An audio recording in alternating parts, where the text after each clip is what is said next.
Hey everyone, I'm Kim. I'm on a GLP-1 journey, 4 months in now, and I'm sharing the things that I'm learning along the way. And today I want to talk about something that seems to be popping up a lot lately, and that is GLP-1 babies. Now, no, I'm not pregnant. That ship has long since sailed. And I've got two amazing kids already, but I've been seeing so many articles and posts from women who've started their own GLP-1 journey, like with Zepbound or Wegovy or the similar meds. And something incredible is happening. They're losing weight and they're getting pregnant. Sometimes even after years of trying with zero success. I've been reading their stories. Some were shocked, overjoyed, but the overwhelming response has been very positive. So today I want to talk about why this might be happening, because if it's happening to others, it could happen to you as well. And whether you're trying to conceive or not, it's still something worth knowing, because if you are taking a GLP-1, your body is healing and hormones are shifting, and that can lead to changes you didn't expect.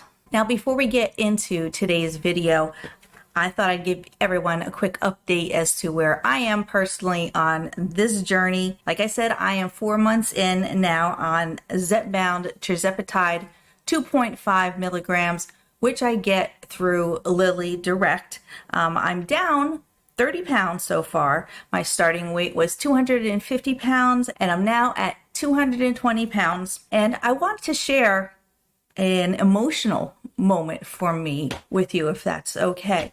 This morning as I was getting ready to make this video, I get out of the shower, take the towel off my hair, and I did a quick glance in the mirror, and I had to stop. And I looked at myself. I really looked at myself, and I thought, wow, I haven't seen that person looking back at me in a very, very long time. And it made me very emotional.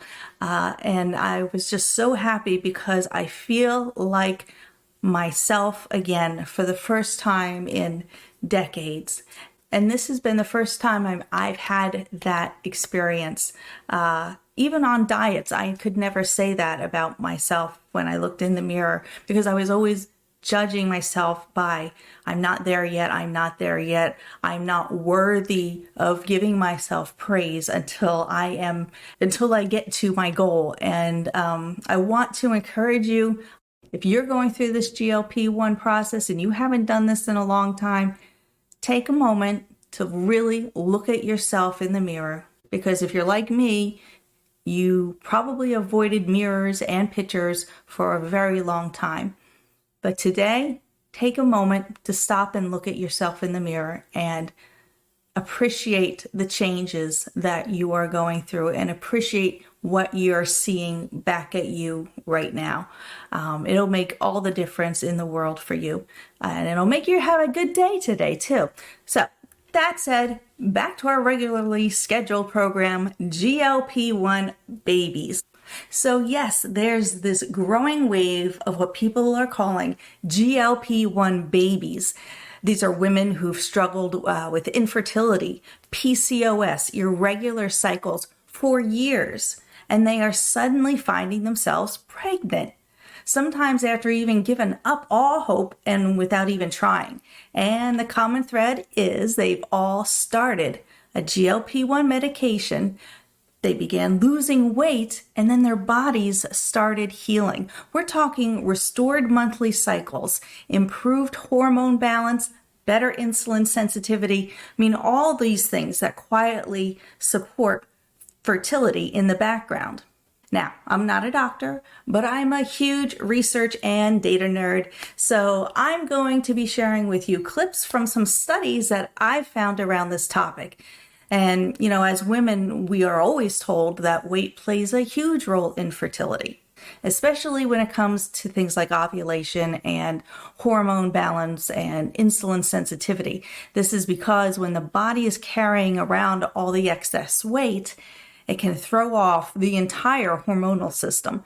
And estrogen levels can get too high, insulin resistance can block ovulation, and inflammation is a key player here.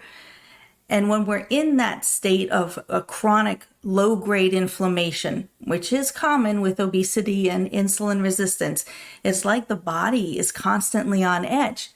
Now, this creates an stressful environment internally, and your body may interpret that stress as a reason to not support pregnancy. Inflammation can interfere with egg quality, disrupt the processes of ovulation, and even impact how the uterine lining prepares for implantation. And here's the thing, you might not even feel it. I mean, it's not the kind of inflammation that shows up like a fever would, right? It's silent and it's systemic. And that's one reason GLP-1 medications are so very helpful. They not only support the weight loss, but I think most of us know they actively reduce inflammation, and studies have shown this to be the case.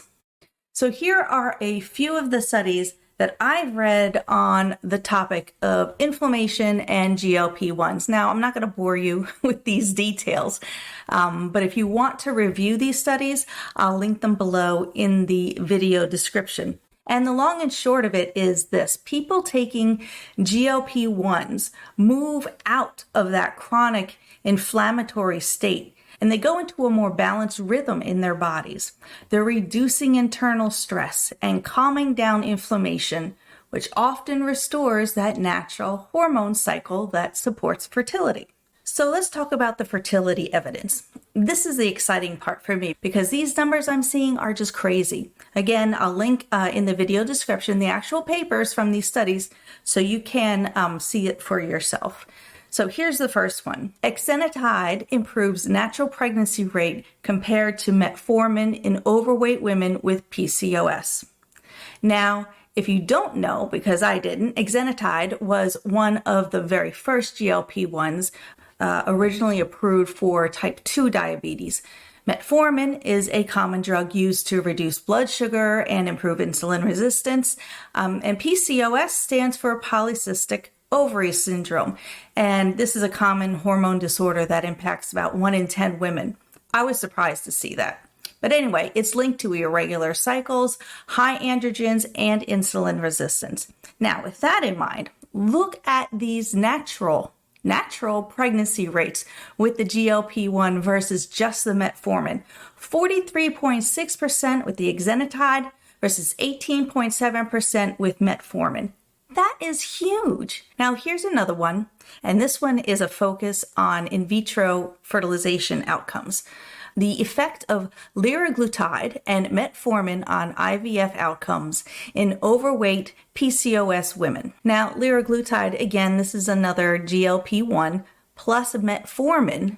It improves IVF outcomes, and in this study, they found the pregnancy rate per embryo transfer was 85.7% compared to just 28.6% with just the metformin alone. Now, this suggests the GLP-1 may support reproductive health, possibly through both weight loss and hormonal balance. Now, finally, I thought I'd include a systematic review paper here because these can give a really good overview of what the broader research outcomes are saying here. A systematic review study does not collect new data. Instead, they gather and analyze data from multiple existing studies on a specific topic. The goal is to look at all the high-quality research out there and see if there is a consistent pattern or conclusion. In this case, the review pulled together studies on GLP-1s used in women with PCOS, and it found strong evidence that these medications improve natural pregnancy rate. They also help with menstrual cycles and insulin sensitivity. Now, I do want to point something out here because I do think it's important to be really clear. These studies that I've shared are super encouraging, but they're all focused on women with PCOS, which is a known hormonal and metabolic condition associated with infertility. What I haven't been able to find, though, are studies on women who are dealing with unexplained infertility. those who ovulate regularly, those who have no diagnosed hormonal issues, but they still haven't been able to conceive. So while it's absolutely possible that GLP-1s are helping in those situations as well, especially through weight loss and reduced inflammation, we just don't have published research yet that specifically looks at that group, at least none that I could find anyway. But it's definitely something I hope researchers would look to and explore in the future. But for now, most of what we know is based only on the PCOS population. Now, maybe you're watching this and thinking, well, I'm not trying to have a baby, so does any of this even apply to me? I would say, yeah, it still could. I've been reading some women on GLP-1s are shocked to find that their cycle started up again, even after years of being irregular or just entirely absent. Others have gotten pregnant while thinking they couldn't, and they assumed they didn't need birth control anymore. So if you're not trying to conceive, this is still something to take seriously. As you go through this process, you might need to reevaluate your birth control. You might notice some hormonal symptoms that you haven't had in years. I'm talking, PMS, breast tenderness, maybe even ovulation signs. Now, none of this is meant to scare anyone. I just think it's important to stay aware and be more in tune with our bodies, because these medications are really super powerful to bring about healing. And that healing could lead to pregnancy, even if that wasn't on your radar. Now, beyond the studies and science, I just want to pause and talk about what I've actually been seeing and reading from real women online. Here's some of the comments that I've found. And honestly, it's been truly moving for me. I've come across post after post from women who've been on a GLP-1, sometimes for only a few months, and suddenly they're pregnant. And these aren't women who just started trying. Many of them have struggled for years with infertility. Some of them had completely given up on the dream of having a child. And now they're holding positive pregnancy tests in their hands and babies in their arms. And they're just totally shocked by the turn of events. Now, it's stories like these that remind me this journey isn't about just losing weight. For many, it's about gaining a whole new future they thought they had lost. And now, even though this hasn't been my personal experience, that part of my life is already behind me, but I feel such joy for these women. And if you've experienced something like this or know someone who has, I'd really love for you to share it in the comments below. I mean, your story might be the encouragement someone else needs to keep going or to even start their own GLP-1 journey. Thank you so much for being here and for supporting me on this journey. If you liked this video, please don't forget to give it a thumbs up and subscribe. It truly means the world to me. Be blessed, and I will see you down below in the comments. Bye now.